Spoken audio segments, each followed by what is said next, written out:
Paris was never her birthplace, yet Paris would eventually claim her. New York would crown her.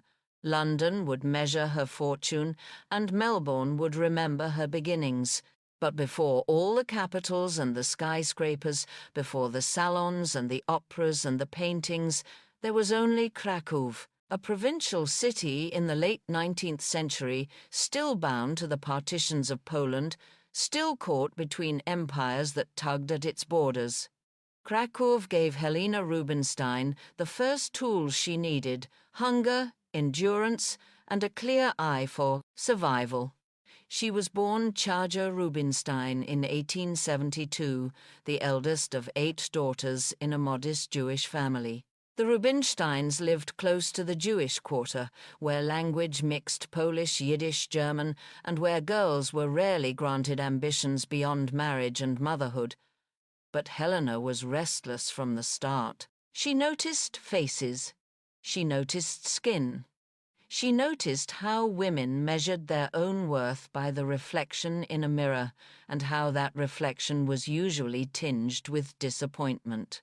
Her father expected her to conform to marry quickly and bring a dowry of respectability. But Helena resisted. She attended school, read widely, and learned to calculate.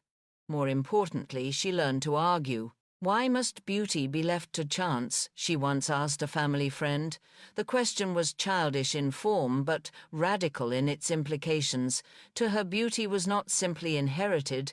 It could be crafted, corrected, even sold. That conviction would become her empire. In Krakow's narrow streets, she also learned the weight of prejudice. Being Jewish in fin de siècle Eastern Europe meant enduring the casual insult, the structural exclusion, the occasional violence. Helena developed a resilience that looked from the outside like defiance, but it was less about pride than about necessity.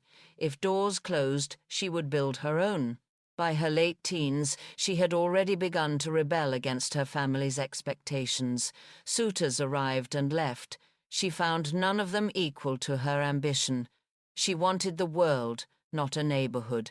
And when the chance appeared, a ticket to Australia courtesy of an uncle who thought she might make a respectable match in Melbourne, she took it. The voyage was long, but to Helena it was liberation. The ship carried immigrants of every kind: fortune-seekers, debt, escapees, dreamers, drifters. Helena, small in stature but sharp in gaze, spent the weeks at sea observing.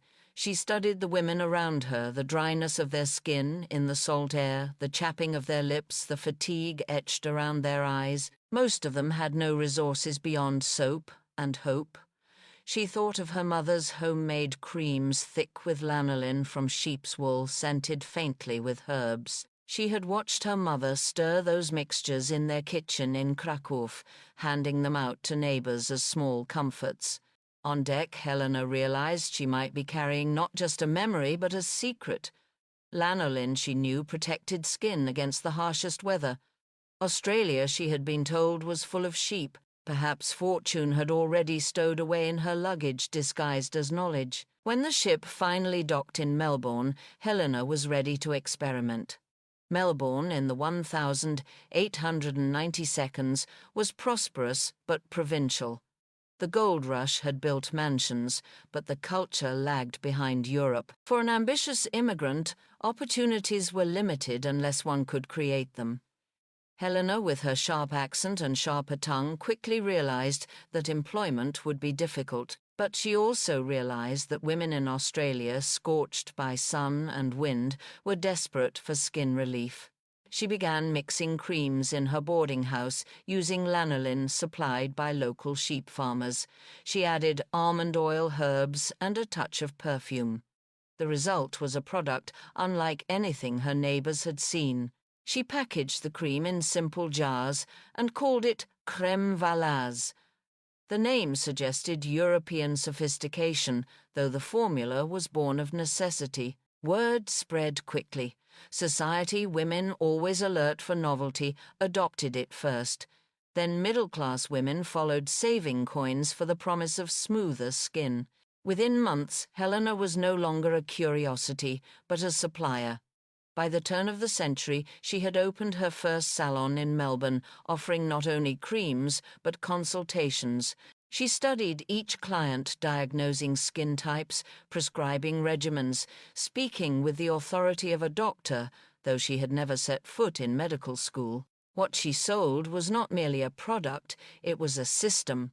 And behind that system was a philosophy: beauty is power, and power can be democratized at a price. Helena understood instinctively what later generations of marketers would codify a brand is a story. She reinvented herself as Madame Rubinstein, an expert from Europe, worldly and refined. She wore dramatic clothes, styled her hair severely, and cultivated an accent that made her origins mysterious rather than provincial. Clients did not simply buy a jar of cream, they bought entry into a narrative of sophistication. By 1902, her business in Australia was thriving. She sent for her sisters from Krakow, employing them in her growing chain of salons. Each salon became both a laboratory and a stage where women could enact transformations. The Rubinstein sisters became apostles of beauty, spreading the gospel of crème valaise across the continent. But Helena was restless again. Australia had given her success, but not influence. To shape culture, she knew she needed Europe. Paris called. Arriving in Paris in 1907, Helena entered a city intoxicated by modernity. The Belle Époque was in full bloom. Picasso painted in Montmartre. Proust wrote in cork-lined rooms. Stravinsky composed for the Ballets Russes. To succeed here required more than business acumen. It required cultural literacy. Helena opened a salon near the Champs. Élysée draped it in elegance and filled it with mirrors. She courted actresses, singers, and socialites, offering them not only creams, but the performance of transformation. Soon her name appeared in gossip columns attached to the faces of women who defined Parisian chic. But Paris offered something more dangerous and more alluring: the avant-garde. In galleries and studios, she encountered paintings that confounded her cubes, abstractions, wild colors. At first, she dismissed them as nonsense, yet gradually she saw parallels between her work and theirs. She, too, was challenging tradition, rewriting the codes of femininity. If Picasso could insist that a face be reconstructed into angles, could she not insist that skin could be reconstructed into youth? It was in Paris that her worlds of commerce and culture began to intertwine. Beauty generated profits. Profits bought art. Art conferred legitimacy. Helena realized that to be more than a merchant, she had to become a patron. Around this time, Helena married Edward Titus, a Polish-American journalist and intellectual. Titus introduced her to writers and artists, drawing her deeper into avant-garde circles. Through him, she learned the language of collecting provenance, taste, the politics of display. The couple acquired works by Matisse, Picasso, and Modigliani, purchases that shocked some friends who saw them as grotesque or incomprehensible.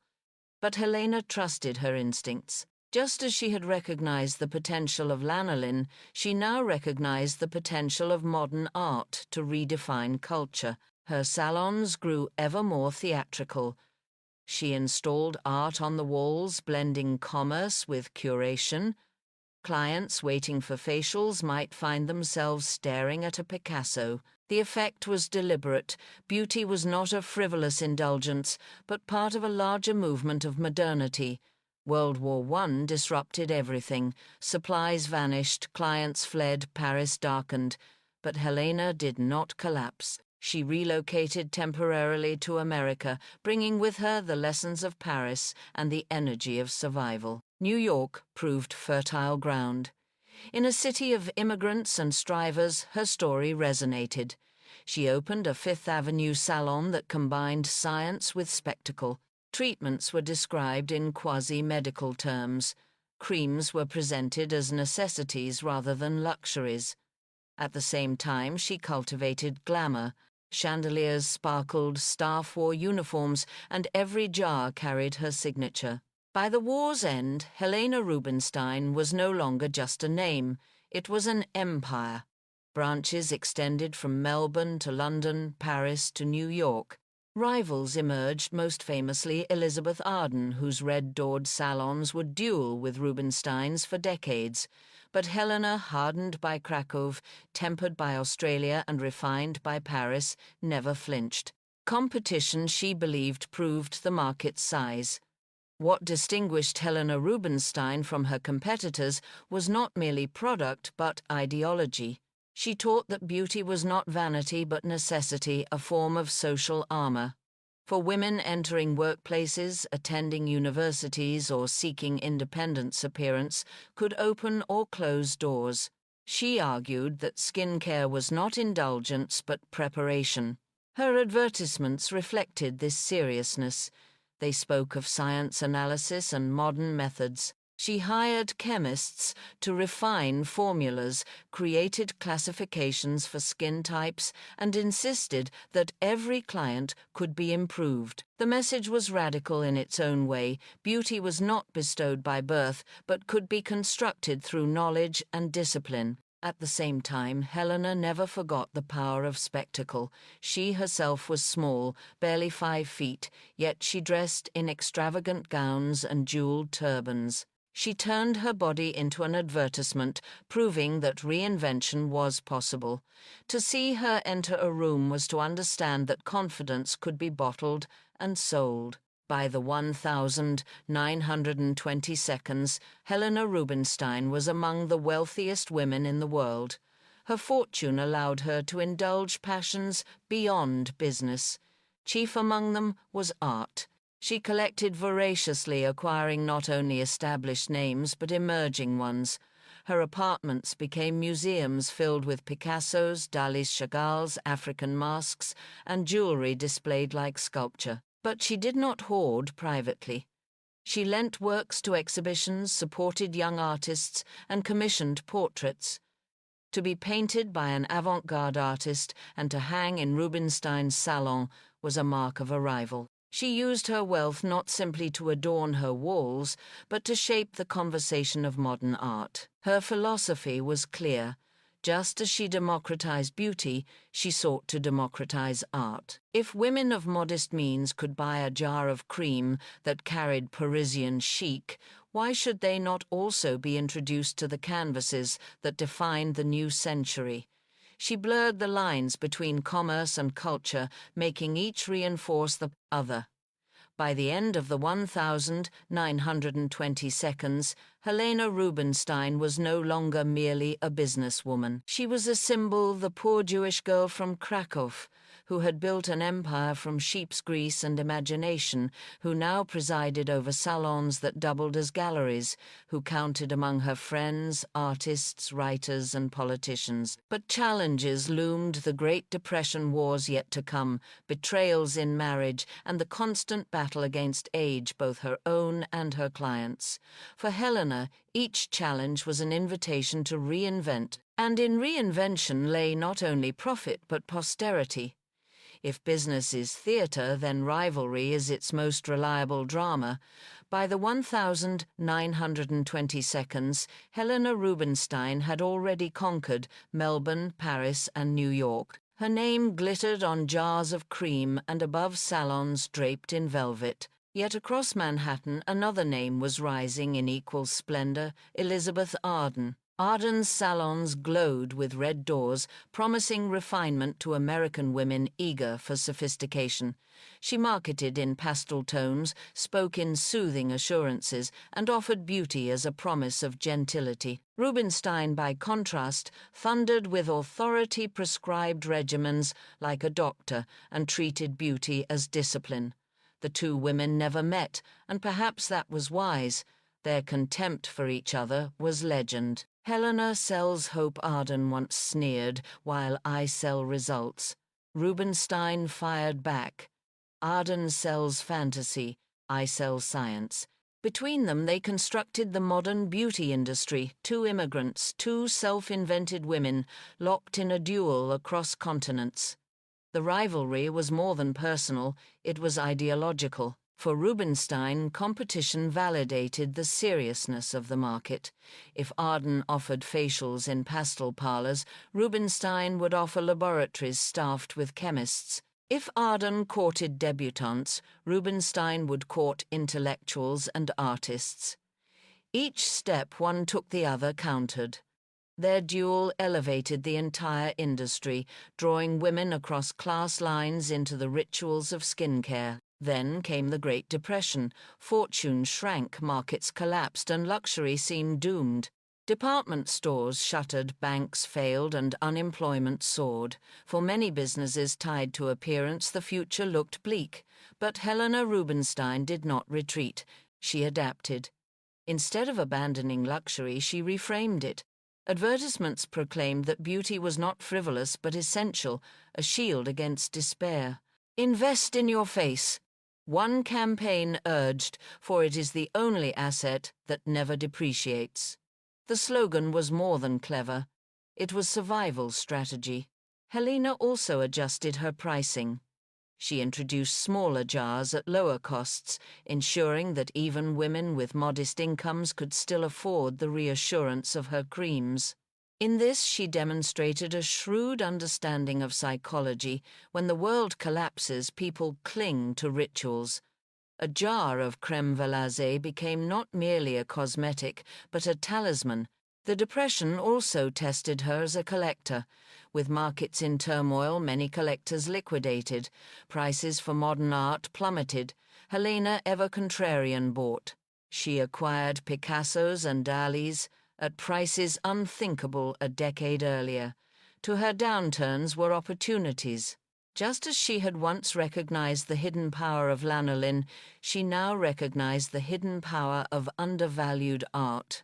Helena Rubinstein never collected quietly. Her apartments in Paris, London, and New York became spectacles. Guests entering her New York townhouse on Park Avenue found themselves surrounded not only by Picassos and Chagalls, but by African masks, Byzantine icons, and jewel-encrusted tiaras displayed as if they were sculptures. Her collections were eclectic, almost anarchic. Critics sometimes mocked the lack of cohesion, but Helena insisted that her eye, not tradition, was the unifying principle. "I buy what speaks to me," she declared, "and if it offends, all the better." She hosted salons where painters debated with poets, where dancers collided with financiers, where actresses compared facials under the gaze of cubist portraits. To be invited was to step into a theater where commerce and culture danced together. Her salons became laboratories of taste where art was not hidden in museums, but lived with, argued over, and sometimes ridiculed. For Helena, patronage was both conviction and performance. She believed in supporting artists, but she also believed in displaying that support as part of her identity. A woman who had sold jars of cream could not merely hang Picassos in private. She had to flaunt them to prove that beauty and art were part of the same empire. The 1,930 seconds saw Helena double down on her rhetoric of science. She employed chemists in white coats, published pamphlets on the physiology of skin, and promised clinically tested results long before such phrases became clichés. Her salons resembled laboratories with glass counters and diagrams of pores. Clients felt less like customers and more like patients submitting to expert care. At the same time, Helena herself became part of the spectacle. Barely 5 feet tall, she towered in photographs through turbans, piled high necklaces layered thick, and gowns cut dramatically. She looked less like a beautician than a monarch. When asked why she dressed so extravagantly, she replied, "Because I must be visible. If I were ordinary, no one would believe me." This duality, science and spectacle, defined her brand. On one hand, she promised rational, measurable improvement. On the other, she embodied fantasy, a living advertisement for reinvention. The tension was not contradiction, but strategy. Women bought both assurance and aspiration. Back in Paris, Helena's salons flourished once more. She mingled with society figures, artists and writers who defined the interwar years. At her dinners, one might find Jean Cocteau sketching on napkins, Pablo Picasso arguing with Gertrude Stein, or Salvador Dali proposing outlandish schemes. She cultivated artists not only as collectors, but as collaborators. She commissioned interior designs for her salons, asking modernists to reimagine spaces of commerce as spaces of art. One salon featured mirrored walls and geometric patterns that echoed Cubist canvases. Another displayed murals by artists whose reputations were still fragile. By embedding art into her business, she legitimized both. But Paris also reminded Helena of vulnerability. Anti-Semitism simmered beneath the surface, and whispers of war grew louder. Though she rarely spoke publicly about her Jewish identity, it shaped her resilience. She knew that fortunes could vanish overnight, that prejudice could undo decades of labor. The memory of Krakow W streets never left her. Her marriage to Edward Titus unraveled during these years. Titus, brilliant but restless, drifted into affairs and debts. Helena, uncompromising in business, was equally uncompromising in private. Their divorce was bitter, but not ruinous. She kept custody of her empire, the true marriage of her life. She reinvented herself once more, cultivating the persona of the indomitable Madame Rubinstein. She was no longer merely the immigrant girl who sold lanolin creams. She was the global authority on beauty, a woman whose opinions on skin, art, and society carried weight in capitals. And she was wealthy, extraordinarily wealthy. By the mid-negative 1,930 seconds, she was among the richest women in the world. Forbes once estimated her fortune at over $100 million, an astonishing sum in that era. Yet she lived with the energy of someone still proving herself, still climbing. New York in the 1,930 seconds was a paradox. Skyscrapers rose even as breadlines lengthened. Into this city, Helena brought European glamour. Her Fifth Avenue salon became a palace of mirrors, chandeliers, and marble floors. Treatments were administered with clinical precision, yet the setting suggested royalty. She cultivated celebrities, opera singers, Hollywood actresses, socialites. Each became both client and advertisement. When society pages reported that a starlet had been seen at Madame Rubinstein's, readers understood that beauty was not optional but obligatory. But Helena also democratized access.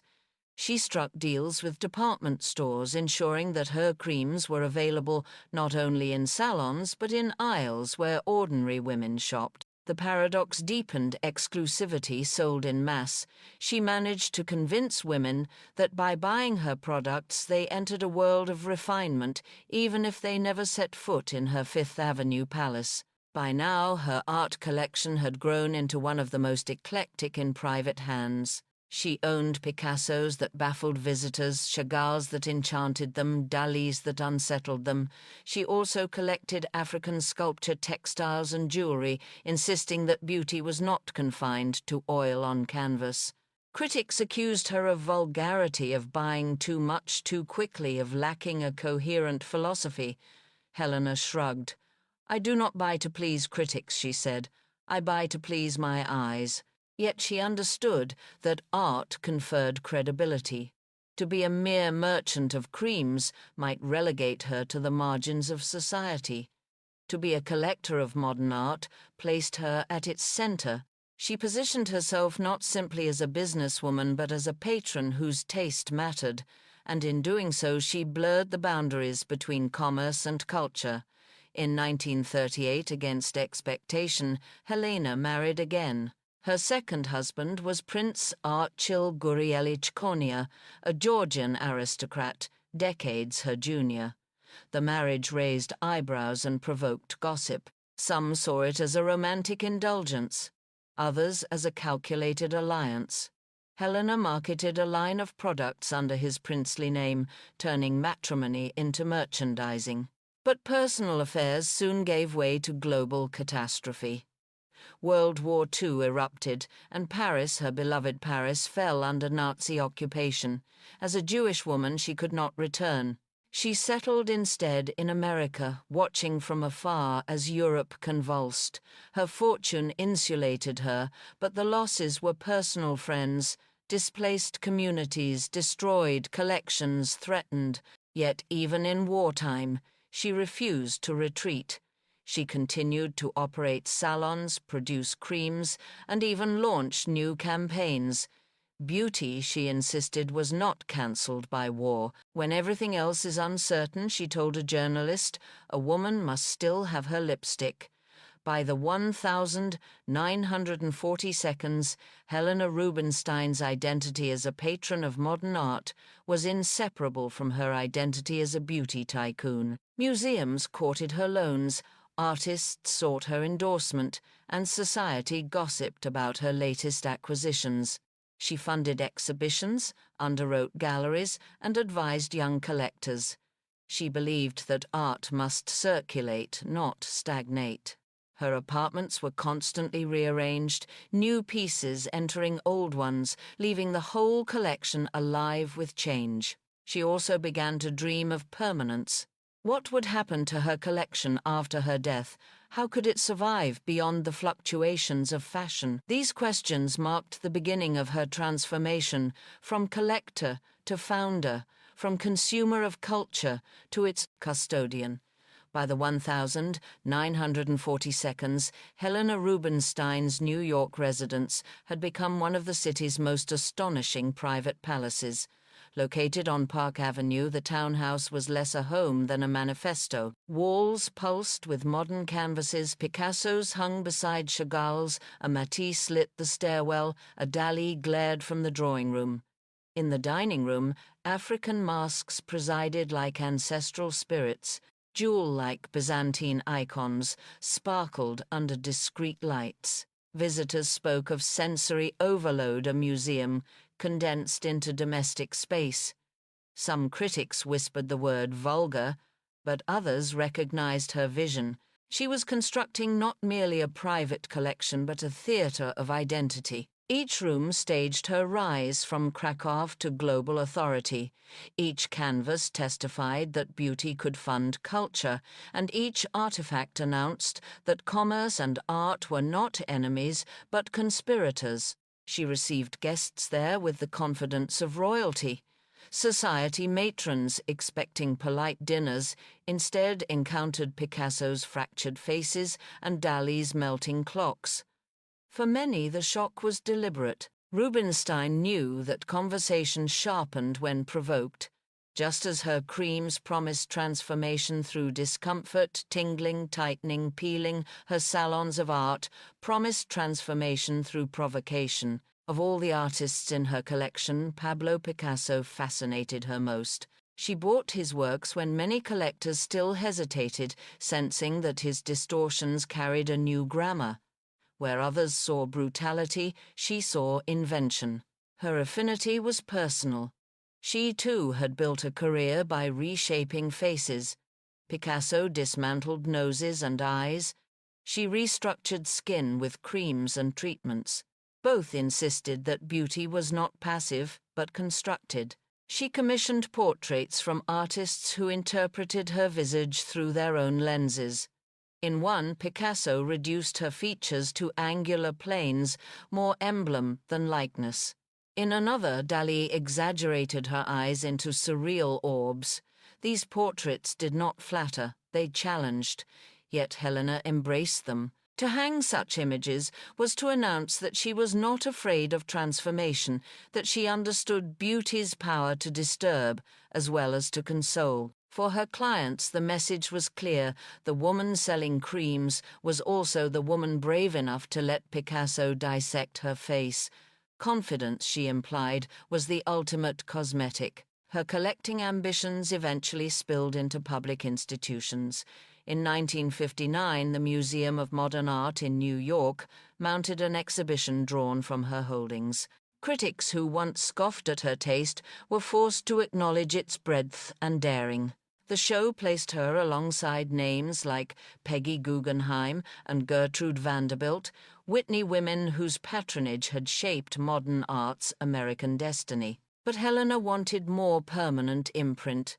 She financed the Helena Rubinstein Pavilion of Contemporary Art in Tel Aviv, a gesture that fused philanthropy with heritage. As a Jewish woman who had escaped the pogrom-shadowed streets of Krakow, she understood the importance of giving Israel a cultural anchor. The pavilion displayed not only European modernism, but also works by Israeli artists, validating a young nation's artistic voice. Here, beauty funds literally became bricks and mortar, profits from jars of cream translated into walls where art could breathe.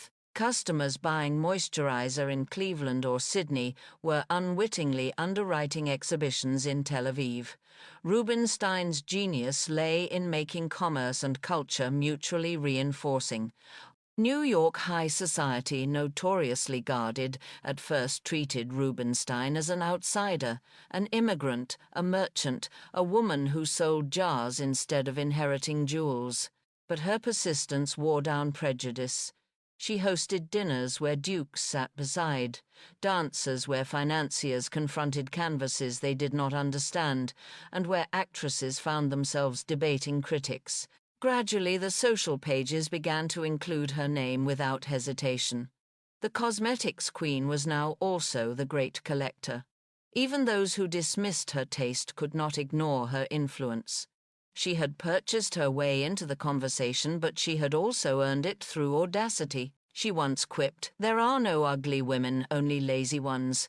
Society applied the line to her career as well. There are no excluded women, only those too timid to fight their way in. The end of World War II deepened her resolve. News of the Holocaust devastated her. Many relatives and friends from Poland had perished. Though she rarely discussed religion publicly, she increasingly identified with Jewish causes. She donated to hospitals, schools, and cultural organizations within Jewish communities worldwide. Her art patronage, too, carried this undertone. Supporting the Tel Aviv Pavilion was more than philanthropy. It was survival of memory. Each canvas hung there was a refusal to let culture die with bodies. Each exhibition proclaimed that Jewish creativity belonged to modernity, not only to nostalgia. Rubinstein's life embodied the paradox of assimilation and difference. She had built her empire by appealing to universal desires for beauty, yet she never forgot the specificity of her origins. Her philanthropy balanced both universal modernism funded by a very particular Jewish determination to endure. Back in New York, her Fifth Avenue salon continued to redefine beauty. She pioneered the concept of the beauty laboratory, complete with microscopes, charts of skin layers, and technicians in white coats. Women entered as patients and exited as transformed subjects. She classified skin into types, dry, oily combination terms, still used today. She introduced the notion of preventive care, urging women to begin treatment early rather than waiting for wrinkles. She sold not just creams, but education, teaching women to analyze their own faces with clinical precision. At the same time, she dramatized the experience. Uniformed attendants guided clients into mirrored rooms where light dramatized their features. Treatments felt ritualistic, almost sacramental. Rubinstein fused science with theater, convincing clients that they were participants in modernity itself. By the 1,940 seconds and 1,950 seconds, Hollywood stars flocked to her salons. Actresses understood that appearance was currency, and Rubinstein offered both maintenance and mystique. She treated Greta Garbo, Marlene Dietrich, and countless others. Some she befriended, others she used as walking advertisements. She also collaborated with costume designers and makeup artists, ensuring that her products appeared on sets and in dressing rooms. A Rubinstein lipstick on a film star became free publicity. In an era when Hollywood exported beauty ideals worldwide, Helena positioned her brand at the source. Her influence extended backstage. She advised on lighting, on how certain powders responded to film stock, on the chemistry of color under arc lamps. She was not simply selling creams, she was engineering cinema's glow. Unlike some collectors who treated art as investment, Helena lived with her works intimately. She placed a Picasso in the kitchen, a Chagall in the bathroom, a Dalis in the hallway. She claimed that art should not be hidden in vaults, but encountered daily like friends. Her staff sometimes found it bewildering. Preparing breakfast beneath a cubist portrait was hardly ordinary. But for Helena, the extraordinary was the point. If women could normalize facials and lipsticks, why should they not normalize living with masterpieces? She believed that familiarity bred appreciation. Just as repeated application of cream improved skin, repeated exposure to art improved taste, culture, she argued, was a habit. By mid-century, Rubinstein was lending works to major exhibitions. Museums valued her willingness to part temporarily with treasures. It gave them access to Picassos and Matisses, otherwise locked in private hands. She enjoyed the prestige, but she also enjoyed the control curators courted her. Critics debated her choices, and the public learned her name not only from beauty ads, but from exhibition labels. She once said, "I sell beauty for the face, and I buy beauty for the wall. Both are my business."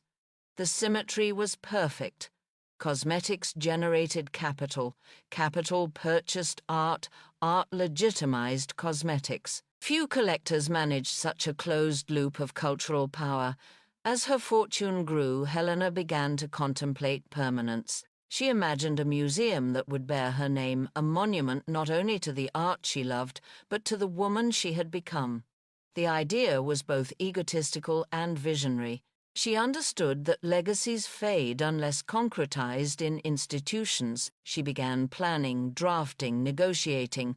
Which works would go where? How would visitors experience them? Could her philosophy of transformation extend from skin to canvas, from salon to gallery? Though she would not live to see every plan realized, the ambition itself altered her collecting.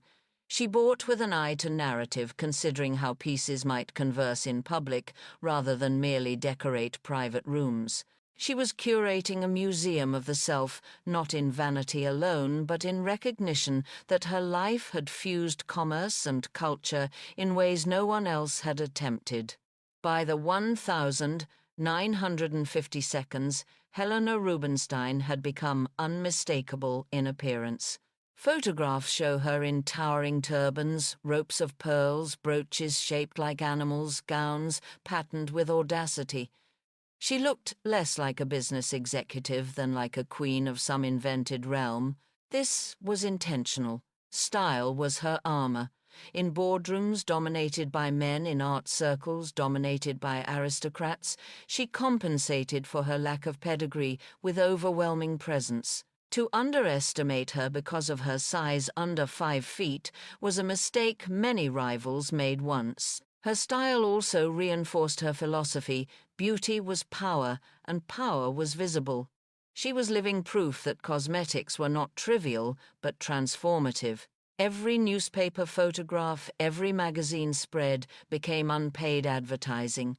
She turned herself into her brand's most effective billboard. As she aged, Helena faced the irony of her empire. She sold youth, while her own face betrayed time. She responded not with concealment, but with audacity. She wore even larger jewels, even brighter fabrics, even bolder turbans. She laughed that wrinkles were inevitable, but style was eternal. Clients found reassurance in her confidence.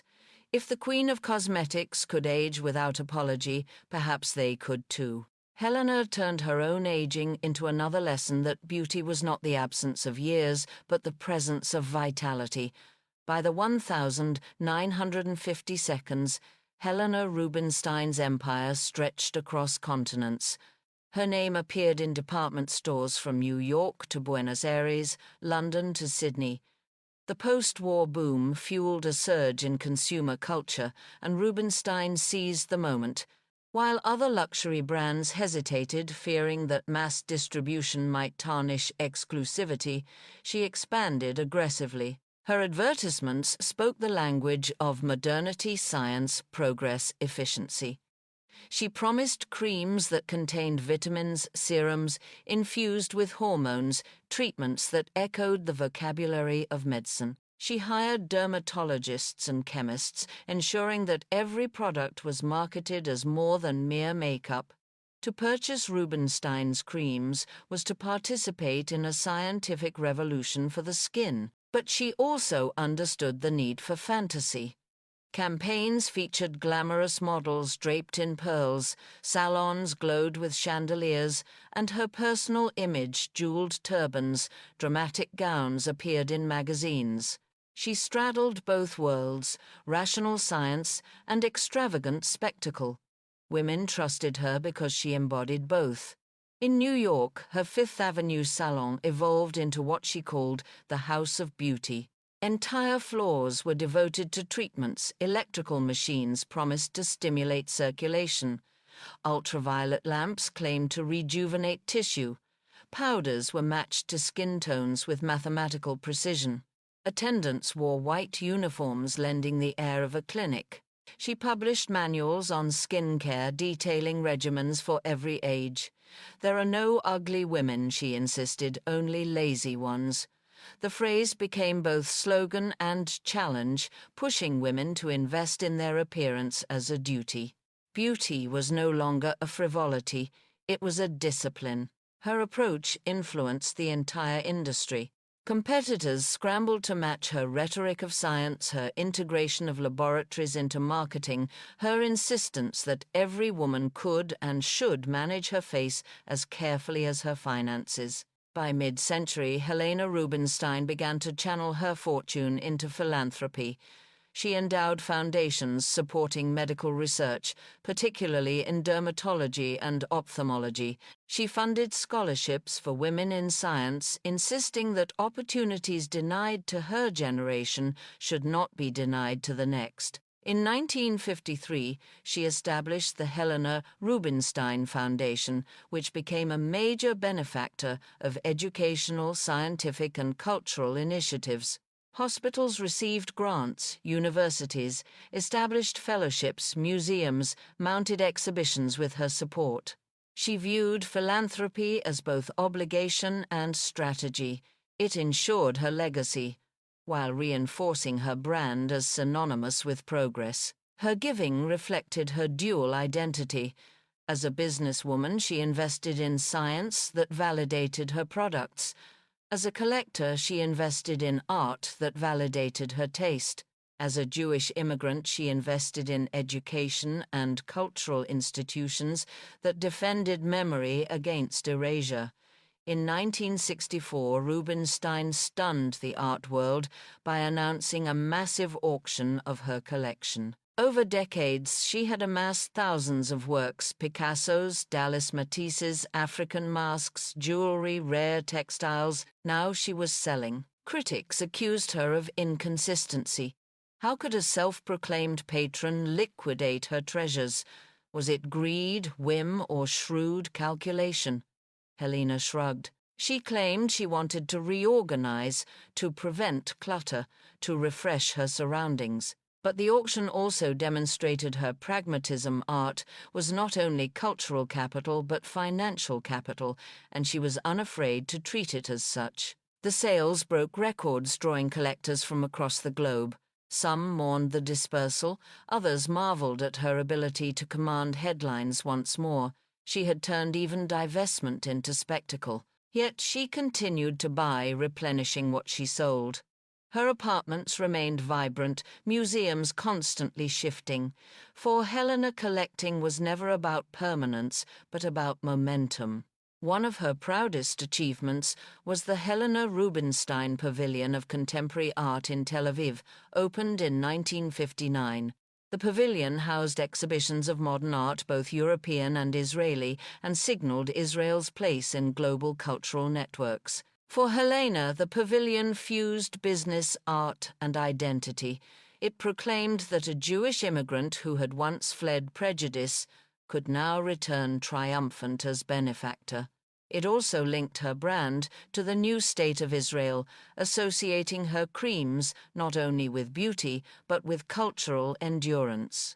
The pavilion remains a testament to her vision that beauty and art are inseparable, that commerce can fund culture, that legacy requires institutions. Throughout her career, Helena Rubinstein fought a persistent stereotype that she herself was not beautiful. Critics described her as short, plain, even unattractive. Rivals whispered that the Queen of Beauty lacked beauty herself. Helena countered with wit and audacity. "There are no ugly women," she repeated, "only lazy ones." She insisted that beauty was not innate, but constructed, that discipline and style mattered more than bone structure. She turned insult into philosophy. Her own appearance became her argument. She did not attempt to look like a Hollywood starlet. Instead, she embraced turbans, jewels, and dramatic clothes, creating a style unmistakably hers. She did not sell herself as an example of natural beauty, but as proof that self-invention was possible. Clients who doubted their looks saw in her a validation. If Rubinstein could command the world through style, so could they. In the 1,960 seconds, now in her 80s, Helena remained active in business. She attended board meetings, toured salons, and scolded managers with the sharpness of someone half her age. She refused retirement, claiming that work itself was her elixir. She continued to innovate. She launched new lines of cosmetics targeting younger consumers, aware that youth culture was transforming the market. She experimented with bold packaging, bright colors, and partnerships with fashion designers. Even as wrinkles deepened on her face, her brand remained contemporary. Competitors marveled at her stamina.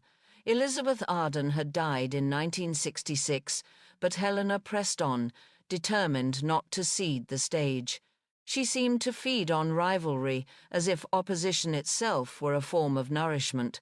Her second husband, Prince Archil Gurieli-Chiconia, had died in 1955. Their marriage, once derided as a marketing ploy, had nonetheless provided companionship. After his death, Helena focused even more fiercely on her work and philanthropy. Her sons, raised partly by tutors and partly in the shadow of her business, pursued their own careers, though never escaping her dominance. Family tensions simmered, as in many dynasties. Helena's empire was her true child, and she guarded it with maternal ferocity. As she entered her 90s, Helena Rubinstein remained a figure of astonishment. Journalists who interviewed her in her final years described a woman still dressed in flamboyant turbans, still surrounded by Picassos, still issuing orders with uncompromising clarity. She spoke often of legacy. "I built my business with creams," she said, "but my real work is building confidence." She wanted the world to remember not only her products, but her philosophy that beauty was power, discipline, and self-invention. She arranged her affairs with precision. She ensured that the Helena Rubinstein Foundation would continue its work after her death, funding science, education, and art. She secured the survival of her Tel Aviv pavilion. She left instructions for the management of her empire, determined that her name would endure beyond her lifetime. Helena Rubinstein died in 1965 at the age of 93. Newspapers across the world carried obituaries describing her as the Empress of Beauty, the Queen of Cosmetics, the patron of modern art. She had outlived most of her rivals, outlasted wars and depressions, and transformed an industry. Her funeral in New York was attended by dignitaries, artists, business leaders, and former employees. Tributes poured in from museums, universities, and foundations she had supported. She left behind not only a fortune, but an empire, one that would continue, though without her formidable presence, it would never be quite the same. Historians now recognize Helena Rubinstein as more than a businesswoman. She was a pioneer of branding, a master of self-invention, a patron whose eclectic tastes helped legitimize modern art, and a philanthropist who directed wealth toward science and education. She transformed beauty from frivolity into discipline, from indulgence into necessity. She democratized access while cultivating exclusivity. She blurred the boundaries between commerce and culture, showing that profits from creams could build pavilions and sponsor exhibitions. Her legacy is visible not only in the beauty industry, but in museums where her name still appears in foundations that continue to fund research and in the very language of skincare that echoes her classifications. Helena Rubinstein was nothing if not meticulous. In her final decade, she spent as much time orchestrating the survival of her empire as she did expanding it. She knew that a business built on personality was vulnerable once that personality was gone. Arden's brand, too, was showing signs of fragility after its founder's death. Helena was determined to avoid that fate. She reorganized corporate structures, appointed managers she trusted, and reinforced the brand's scientific image so it would outlive her own flamboyance. She endowed her foundation generously, ensuring that her profits would flow into science, art, and education long after she herself had disappeared. She did not speak in terms of mortality, she spoke in terms of continuity. "I have always opened my salons on time," she quipped. "When I leave, I expect the doors to open still." In April 1965, Helena Rubinstein died in New York at the age of 93. Newspapers across the world reported the news with a mixture of awe and incredulity. The little Jewish girl from Krakow had built an empire that spanned continents, shaped the faces of millions, and filled museums with art once dismissed as madness. Obituaries praised her as a business pioneer, a cultural patron, a philanthropist. Some mentioned her short stature, her thick accent, her uncompromising will, but most marveled at the scale of her achievement. She had transformed sheep's lanolin into a global industry, and then transmuted profits into modernism's legitimacy.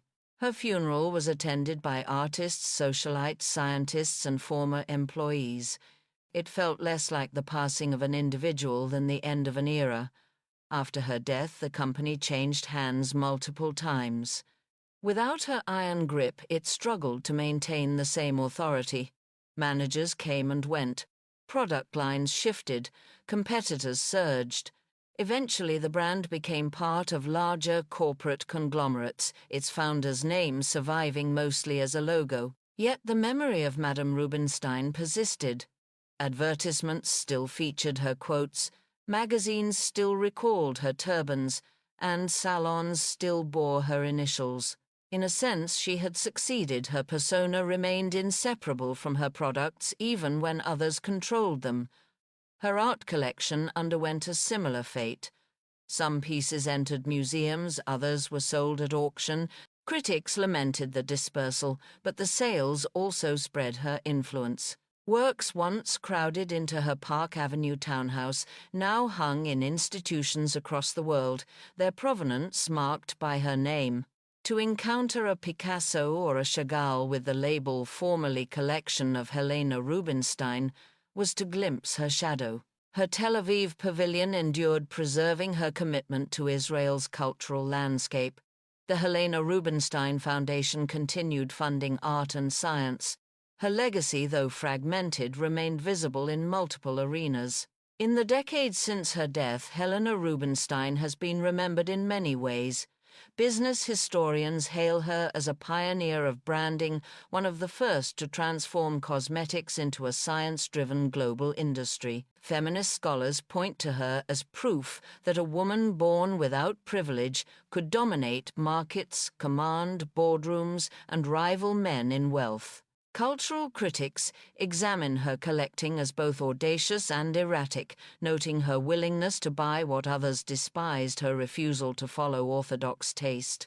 For some, she was a visionary who saw modern art's future, for others, a brash merchant dressing her walls. Both views acknowledge her impact. Biographers linger on her contradictions.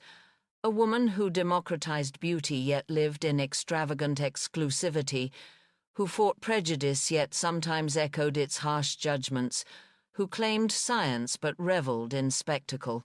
She embodied the tensions of the 20th century, where commerce and culture, identity and reinvention collided daily. Was Helena Rubinstein a feminist? She rarely used the term. She did not march in suffrage parades, nor did she write manifestos.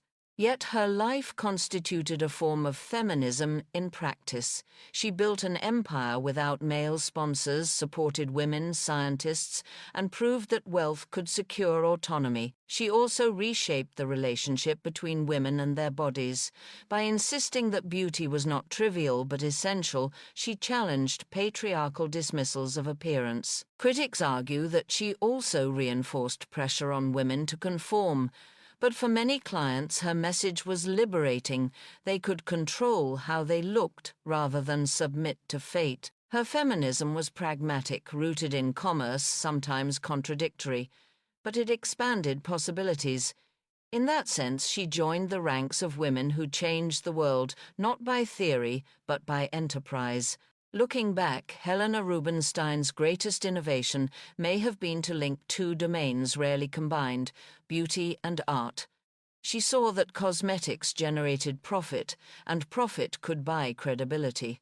But she also saw that art gave meaning to commerce, transforming jars of cream into symbols of modernity. She insisted that beauty was discipline, a daily ritual of self-care, a responsibility. She insisted that art was salvation, a way of protecting culture, of rescuing voices from dispersal. Together they formed her creed, Beauty Funds, modern art, and modern art legitimizes beauty. This creed still resonates. Walk into a department store today, see cosmetics advertised with references to art and design, and Helena's ghost is there. Visit a museum exhibit sponsored by a luxury brand, and her blueprint is visible.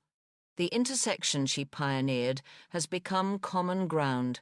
In our century, where beauty industries are trillion-dollar empires and art auctions command astronomical sums, Helena Rubinstein feels prophetic.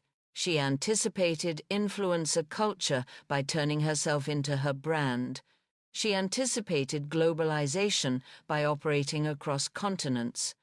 She anticipated philanthrocapitalism by channeling profits into cultural institutions. Her story warns as well as inspires. She reminds us that beauty can liberate but also enslave, that art can be preserved but also commodified, that empire can elevate but also exploit. She demonstrates that success built on personality must plan carefully for succession or risk dilution. Above all, she shows that identity can be crafted. Born Chagalls Rubinstein in a modest Krakow household, she became Helena Rubinstein, Madame of Beauty, patron of Picasso, benefactor of Tel Aviv. The transformation was neither accident nor destiny. It was will. Stand in front of a mirror with a jar of cream. Stand in front of a Picasso in a museum. In both, Helena Rubinstein whispers the same lesson. Beauty is work, art is work, and both deserve seriousness. She insisted that skin deserved laboratories and that canvases deserved patrons. She turned sheep's lanolin into global commerce, then turned that commerce into cultural legacy. Her empire may have fractured, her collections may have scattered, but her philosophy remains intact. To care for the face is to care for the self, to care for art is to care for humanity. One without the other is incomplete. That is the meaning of Beauty Fund's modern art. It is not merely a slogan, it is the architecture of a life.